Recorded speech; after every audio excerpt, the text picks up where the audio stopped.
Yeah, Mr. Vamos, I'm back at it. Episode 2. I think last week we did a premiere. You guys, I liked the responses that you brought in. I liked the response on media and everything. We're back at it. Match day is here again. We have a couple of games going through. But first and foremost, I'd like to thank everyone that subscribed to the channel, everyone that viewed. I'm probably checking through the statistics here and we're probably moving. We're moving gradually, but we'll get there. I think the last video had about 143 viewers, which is good speed for the start. So I'd like to take it away straight away. This week we're probably going to dissect that's the English Premier League. We have a big one in Germany. We have a big one in Italy, and then maybe Spain is mid. But I think we'll start with the big hitters. As usual, we'd like to get into the games that people are very interested in. Well, the main game of the day might be Arsenal Newcastle, but let's start with Man United and Fulham. Yo, I'm a Man U fan today, but let me just get into the dynamics for you. Man United has probably lost 3-0 on the bounce 2 times. And those are 3-0 losses at home. So I'm thinking, what is the coach thinking about? I'm thinking the coach is going to switch a few things here and there. Change a few players here and there. He's probably trying to get the hunger in the players. I'm probably thinking Man U probably knows that this is a game that might help them start a streak of games. So I'm really looking forward to what the coach is going to do inside there. I'm probably thinking we need to begin supplying the striker. We've been looking into the tablets this week and people are talking about Man United getting a new center striker. But I'm thinking the problem is how about we get Rashford to bring the balls into the box? How about we get Anthony to bring the balls into the box? How about we get people that are pinging passes to the striker? I'm thinking the only way this Man U team will win games is if we can locate the striker. Defensively, man, we've been having a few changes here and there, but Maguire stepped up his game. So I'm thinking Maguire will lead the defense a bit. We're yet to see the lineups to see what really happens. But I'm thinking this will actually be a tough test. Craven Cottage is not a place where you go through and just smile a bit, because Fulham is actually trying to get a few points here and there. They've not had a good season yet. The players aren't ticking yet. Raul Jimenez hasn't stuck yet. Vinicius isn't scoring goals yet, but that's one close one that you should look forward to. I'll probably give you my prediction later, but I think it will be a tough contest inside there. Let's see how everything goes inside there. But one thing I know is that Craven Cottage is not an easy place to be at. That's one thing I'm very sure about. I'm thinking nextly I'll probably look into Man City, Bournemouth. Man City, Bournemouth, I think Bournemouth will be swept away. I told you guys last week that when Haaland begins scoring goals, it will be bad news for anybody. And Haaland has begun scoring goals again. I don't know if we're going to stop him again, but I'm thinking Man City is going to reign supreme on these guys. Bournemouth doesn't really have a spark. They picked up a win last week. It was a narrow one. They've really not been picking points, but I'm thinking Phil Billing inside there is probably going to give you a run for your money a bit. But Bournemouth, Man City, I don't think there's going to be much about it. I'm probably looking at Alvarez. I'm looking at Haaland. Then Bernardo Silva is very underrated, but he does a lot of work inside there. So I'm thinking you guys should look into this one. I'm thinking Man City is going to be having a couple of goals. There's Jeremy Doku inside there. He's very electric on the wing. Grealish is back fit.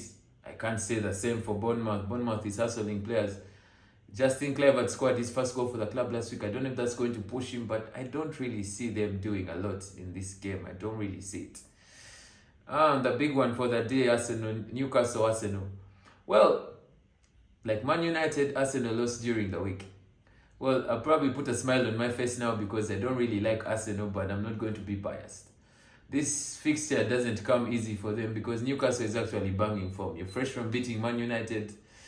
Your players are hitting form. You're probably rotating the squad and everyone is doing. Arsenal, maybe a few changes were made during the week that didn't really work out. Ramsdale came back into goal. Smith Rowe kind of got an injury again. They gave some minutes to Reece Nelson. I've been backing the boy.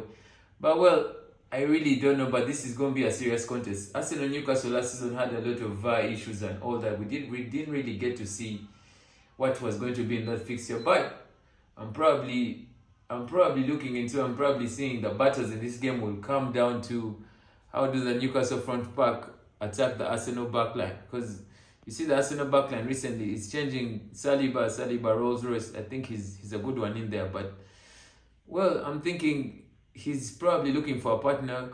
He's probably looking for a better partner inside there. So this might be a tricky one. It might be a tricky game. So I'm really backing Callum Wilson to get a goal inside there. I'm looking at Trippier. Trippier, of course, for guys that do fantasy, you've been seeing how many assists he's bringing in.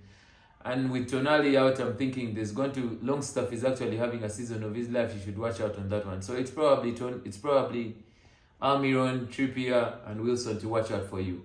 For Arsenal, of course, what's Arsenal without Bukayo Saka? Give Saka the balls, Saka will deliver. So this is probably the whole Odegaard Saka thing.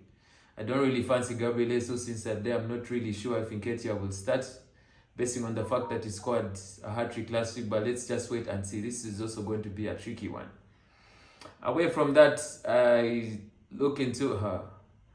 looking into the fixtures tomorrow. I'm seeing Liverpool-Luton. Liverpool is actually banging in form. Liverpool is actually red hot. I probably call it red hot because Nunez is back scoring goals. Their front pack is scoring. I think Luis Diaz is still out because of his parents were kidnapped, I think, last week by one, but I'm thinking Liverpool will do justice. I'm backing Alexander-Arnold inside there to get in a few assists. I'm looking at, like I said, Nunez is back on form. Diogo Jota is back in the team. The Bayern boy, his name is really tricky. Gravenberch is also pulling in a few things here and there. So I'm not even going to back Luton in this one here. The big game on Sunday in the Premier League, the big game on Monday will be Tottenham versus Chelsea. I think very many of you are wondering how is Tottenham actually at the front of the Premier League table. But well, I think Ange is doing a big job inside there. Ange has changed the captaincy. He's making the side look different. He's bought Maddison inside there. He's actually made Son the captain, and Son is actually taking on the responsibility. He's playing as a 9. He's actually playing in front of Richarlison, who might probably be a striker. So this Spurs team is a team that's going to give all of us a run for our money, because those boys actually have a way that they are playing games. They're really solid at the back. Their goalkeeper is actually very solid. Those Italian keepers really know what it means to make reflexes. And then Chelsea, I think Chelsea also wants to come back with a win, because last week, like I said, they were supposed to lose because they're still trying to get a few players ready inside there. Last week, Enzo Fernandez was injured, but he came back during the week. Modric is still facing a fitness test. He's still a doubt. Sterling is still inside there. I'm probably looking at Cole Palmer as the focal point for Chelsea, because it looks like in Cole Palmer they actually have a Kevin De Bruyne inside there. I really don't know if he's going to tick with the front pack, because I don't really fancy Nicholas Jackson. He's not a typical number 9 inside there.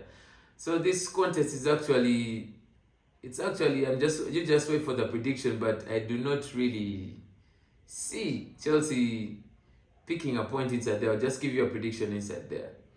Well, like I said, we're going to tackle a game in Germany. Today we have the big game in Germany. We have Dortmund taking on Bayern. For you guys that follow German Bundesliga, ever since Bayern acquired Kane, it's been massive. Kane, if I do the mathematics properly, Kane has about 14 goals and 5 assists in his past, I think, be it 12 games. So he's actually behind the Stuttgart striker who actually got injured, the Senegalese who got injured.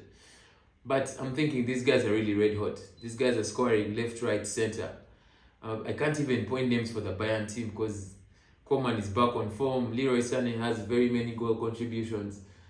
And then Dortmund, on the other hand, they're actually making points. They bought Marcel Sabitzer inside there. He's trying to make the midfield settle a bit. Emre Can is now the captain. Boss is actually bossing the midfield. Marco Reus is inside there. Ever since they lost Bellingham, it's been funny inside there. But Daniel Malen has stepped up a bit. So I'm thinking this is actually, expecting very many goals in this game, because both of the teams are actually red hot. If you check the form, they've actually won their last games each. So it's going to be an interesting one to watch. Just look forward to the prediction in there. I went through to Italy. We don't really watch Italian football a lot, but I like to catch Italian football because, well, it's not even a 2-horse race in Italy. Anyone can win the Scudetto. Well, the only game that caught my eye today, we have Inter Milan is taking on Atlanta. This is an Atlanta side that has been promising for very many years, and I think they've actually begun picking the points this season.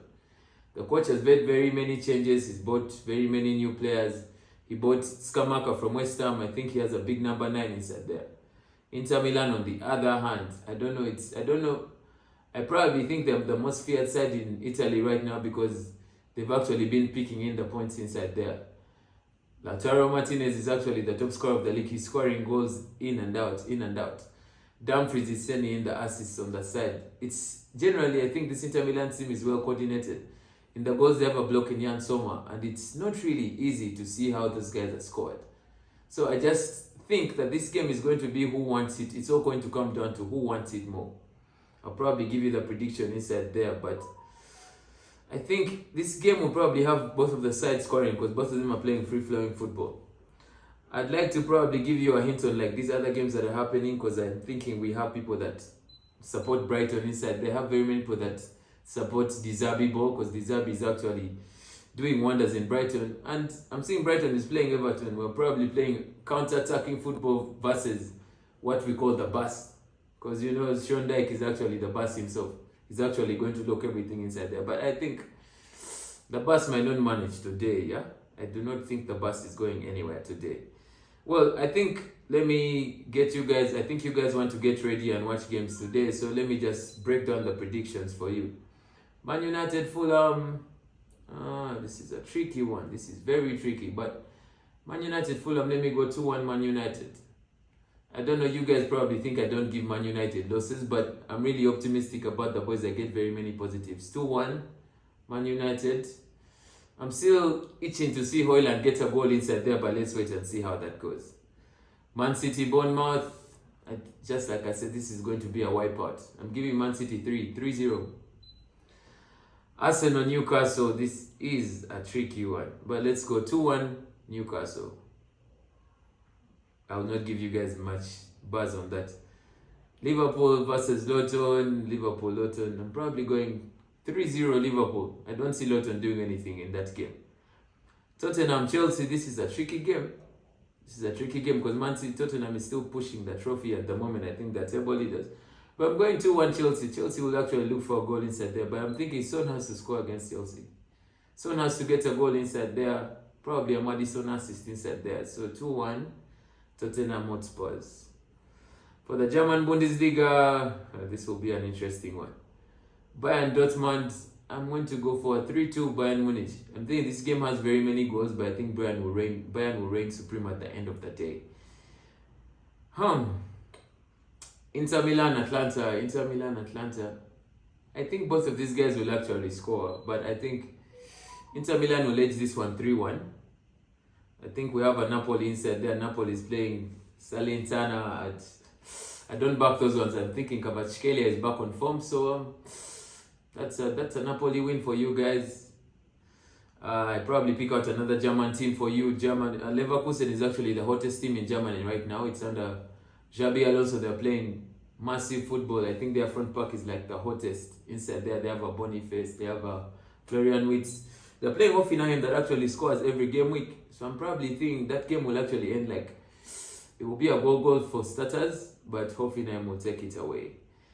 I think that's what I will give you guys today. I don't want to like get too much on you guys and then you probably ask a lot of things, but I'd like to thank again everyone that's rooting for the channel, everyone that is supporting the channel, everyone that is sharing, commenting and liking.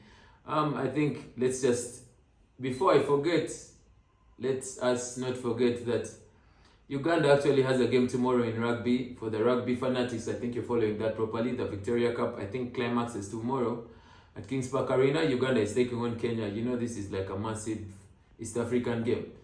Well, the game starts at 4, but you guys should keep your eyes on that one. I think Uganda is actually a good side. We've been playing serious rugby for as long as I can remember. So you guys don't forget that. Shout out to my guys from the Knights. Shout out to my guys from Umujuma. Shout out to everyone that's supporting the channel. Like, share, subscribe. Mr. Vamos signing out. Peace.